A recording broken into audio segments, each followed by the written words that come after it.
ҳукми 7 соли зиндони Абдуллоҳ Ғурбатиро додгоҳи шаҳри Душанбе бетағйир гузошт.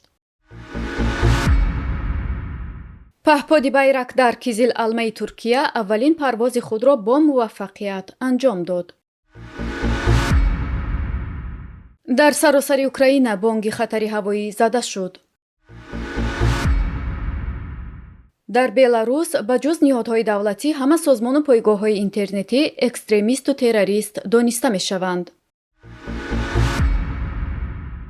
ҳукми 7 соли зиндони Абдуллоҳ Ғурбатӣ, яке аз рӯзноманигорони маҳкумшудаи тоҷикро, додгоҳи шаҳри Душанбе бетағйир гузоштааст. ба иттилои хабаргузории Азия Плюс, мурофиа имрӯз 16 декабр дар боздоштгоҳи муваққатии шаҳри Душанбе бидуни ширкати рӯзноманигорон ва ҳатто наздикону пайвандони маҳкумшуда баргузор шудааст. дар мурофиа танҳо вакили дифоъи ӯ роҳ ёфтааст. дар мурофиа ҳарчанд аз ҷониби вакили дифоъ ваҷҳои зарурӣ пешниҳод карда шудааст, вале додрас онро ба назар нагирифтааст. гуфта мешавад, пас аз қарори коллегияи судӣ оид ба парвандаҳои ҷиноятии суди шаҳри Душанбе, ҳукм қувваи қонунӣ гирифт ва ба иҷро даромад. дар рӯзҳои наздиктарин Авазмат Ғурбатов ба макони адои ҷазо интиқол дода мешавад. Абдураҳмон Шарипов, вакили дифоъи Абдуллоҳи Ғурбатӣ, ба хабаргузорӣ гуфтааст, онҳо ният доранд аз болои қарори суди мазкур ба зинаҳои болоии додгоҳӣ шикоят баранд. ёдовар мешавем, ки Абдуллоҳ Ғурбатӣ яке аз 4 журналистони боздоштшудаи тоҷик аст.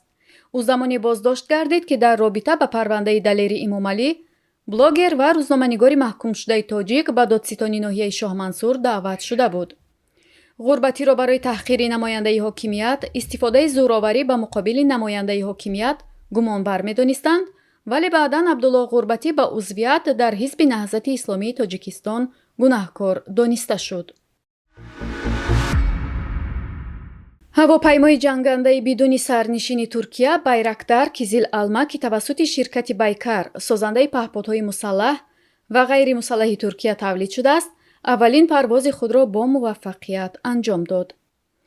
ширкати Байкар таи баёнияе дар ин замина изҳор дошт, ки ин паҳпод дар маркази омӯзиш ва озмоиши парвози икинчӣ дар Чорлу Текирдағ аввалин парвози худро анҷом дода фуруд омад. ин паҳпод муҷаҳҳаз ба радари АЭСа ва суръати мувофиқи садо дорад. ин паҳпод бархилофи ҳавопаймоҳои бидуни сарнишин метавонад монанди ҳавопаймоҳои ҷангии сарнишиндор бо манёврҳои таҳоҷумӣ набарди ҳавоӣ анҷом диҳад. паҳподи мазкур бо ин тавоноиҳо муодилотро дар майдони ҷанг тағйир медиҳад ва таъсири чанд баробарӣ дар боздорандагии Туркия хоҳад дошт. дар саросари Украина субҳи рӯзи ҷумъа бонги хатари ҳавоӣ зада шуд. бино ба хабарҳо, низомиёни рус ба хоки Украина чанд мушаки болдор партоб карданд. расонаҳо ва маъмурияти ҳукуматҳои чандин вилояти Украина аз ҷумла Киев, Полтавская ва Днепропетровская хабар доданд, ки низоми зиддимушакии ҳавоии ин кишвар ба кор даромадааст. дар Киев таркишҳои сахт рух додааст. шаҳрдори он Виталий Кличко гуфт, чандин иншооти шаҳр ҳадафи мушакҳо қарор гирифтанд. ҳукумати вилояти Харков иттилоъ додааст, ки ба зербиноиҳои вилоят ҳамла шудааст. дар натиҷа шаҳри Харков пурра бебарқ мондааст. дар бораи қатъи интиқоли нерӯи барқ ба сокинони чандин шаҳру вилояти Украина низ хабар дода мешавад. мақомоти Украина дар бораи талафоти ҷонии ин ҳамлаҳо ҳанӯз иттилоъе надодаанд.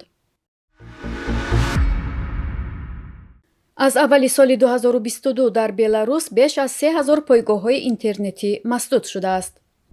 дар ин бора Ассотсиатсияи рӯзноманигорони Беларус бо такя ба маълумоти Кумитаи иҷроияи шаҳри Минск хабар медиҳад. дар маҷмӯъ аз соли 2015 то 2022 дар Беларус 8025 пойгоҳҳои интернетӣ ва ҷузъҳои онҳо масдуд карда шуданд. дар солҳои 2021 то 2022 додгоҳҳо 778 канали Телеграм ва дигар манбаъҳои шабакаҳои иҷтимоиро экстремистӣ эътироф карданд. аз соли 2021 то ба имрӯз 58 гурӯҳи шаҳрвандон ҳамчун шарикаҳои ифротӣ дониста шуданд. 448 нафар ба рӯйхати ифротгароён шомил карда шуда, 372 манбаи интернетӣ низ террористӣ эътироф шудааст. ташкилотҳои ифротӣ ва маводи ифротӣ дар Беларус асосан аз ҷониби расонаҳои мустақил, каналҳои Телеграм, бунёдҳо ва иттиҳодияҳо эътироф карда мешаванд.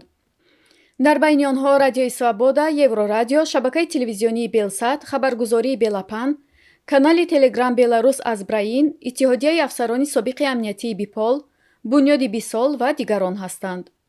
дар беларус на танҳо вебсайтҳои расонаҳои мустақил масдуд шуданд, балки аз 5 апрели соли 2022 вебсайти созмони байналмилалии ҳуқуқи башари Human Rights Watch низ баста шуд. аз ин бар меояд, дар беларус ба ҷуз ниҳодҳои давлатӣ ҳама расонаҳои мустақил ва созмону пойгоҳҳои интернетӣ экстремисту террорист дониста мешаванд.